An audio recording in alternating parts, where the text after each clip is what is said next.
Hey guys, welcome back to our channel Bong reaction এ চলে এসেছি নতুন একটা ভিডিও দেখার জন্য। আজকে দেখতে চলেছি দীপজল স্যারের সঙ্গে মান্না ভাইয়ের কেমিস্ট্রি কিরকম সেটাই দেখবো আজকে, মানে ছিল আর কি, সেটাই দেখবো। তো আমার সঙ্গে রয়েছে রিয়া আর রাজীব। হ্যাঁ, দীপজল স্যারের সাথে মান্না স্যারের অনেক মুভি আছে, তো কেমন কেমিস্ট্রি ছিল দুজনের, তো সেটা দীপজল স্যারের মুখ থেকে শুনে নি। চলো বেশি দেরি না করে শুনে নি।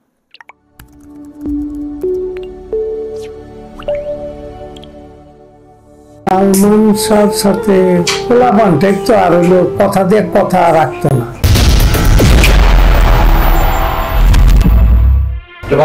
একটু যোগ করে যে আপনাদের তো কাজের সম্পর্ক অনেক স্ট্রং ছিল মান্নার সাথে আপনার, তো কাজের বাইরে আসলে আপনার ব্যক্তিগত সম্পর্ক কেমন ছিল? বন্ধুর মতো তো ছিল। মান্নার সাথে আমার যতটুকু সম্পর্ক ছিল, বাংলাদেশের কোনো ইন্ডাস্ট্রি হিরোর সাথে আমার এত ভালো সম্পর্ক ছিল না।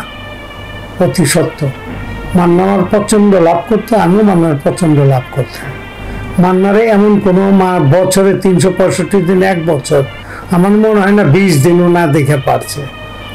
আমার ফাইট ডাইরেক্টর ছিল মুসলিম ভাই, মুসলিম ভাইরে নিয়ে এবো অথবা মাসুম বাবুরে নিয়ে এবো।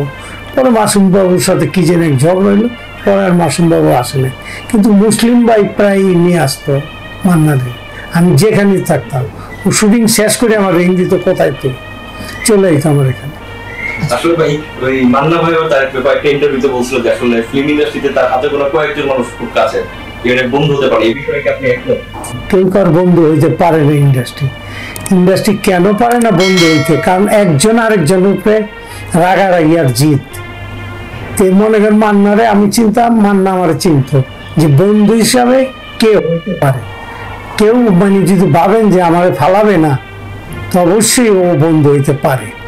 তো ওইটা মান্নার আমি ভালো জানতাম ওইভাবে, ও আমার ওইভাবে জানতো যে ও আমার কোনদিন ফালায় চলে যাবে না। এটা ফেথ থাকে, বিশ্বাস থাকে। কিন্তু ওর সাথে আমার একটা ভালো সম্পর্ক ছিল। মান্না ভাই মৃত্যুর আগে আপনার এখানে কি আসছিলেন? মানে কাছাকাছি লাস্ট দেখা কবে হয়েছিল? মান্নার সাথে আমি বোধ ওই সময় বাংলাদেশে না, মান্না যখন মারা যান বোধ হয় ব্যাংকক বা সিঙ্গাপুরে কথা ছিল। আমি ওখান থেকে শুনলাম মান্না মারা গেছে, মান্না মারা যাবে ওখানে কি কয়। তো অবাক হয়েছিলাম, যে অনেক কষ্ট পাইছিলাম যে মান্না মারা যাবে এটা কথা। পরে আসার পর, বাংলাদেশে আসার পর শুনলাম যে কিভাবে কেন কি হয়েছে। এটা ডাক্তারেরও দোষ, কারণ আর ফ্যামিলিকে বলতে পারে না, বা কে এটা বলবে যে অপারেশন, বা তবে ডাক্তারের দায়িত্ব ছিল যে ওর ট্রিটমেন্ট আগে করা উচিত ছিল। আমার যেটাই ছিল রোগ তার আমরা বলতে পারবো না। পরে শুনলাম যে ওর ব্লক হয়ে গেছিল। ওই ব্লকটা ওর ওই সময় যদি কাজটা করতো ডাক্তার, অর্ডার ছাড়াই কাজ করা অনেক সময় উচিত, কারণ উনি তো ওর তো অবস্থা ভালো না। তো ওই সময় ডাক্তারের কাজটা করা উচিত ছিল, এইভাবে ফেলে রাখাটা ঠিক করেনি। বাংলাদেশে অনেক সুপারস্টার নিয়ে আপনি কাজ করছেন বা সুপারস্টার তৈরি করছেন, সালমান শাহ নিয়ে কাজ করেন নাই কেন? সালমান শাহর সাথে পোলাপানটা একটু আর হইলো কথা দিয়ে কথা রাখতো না।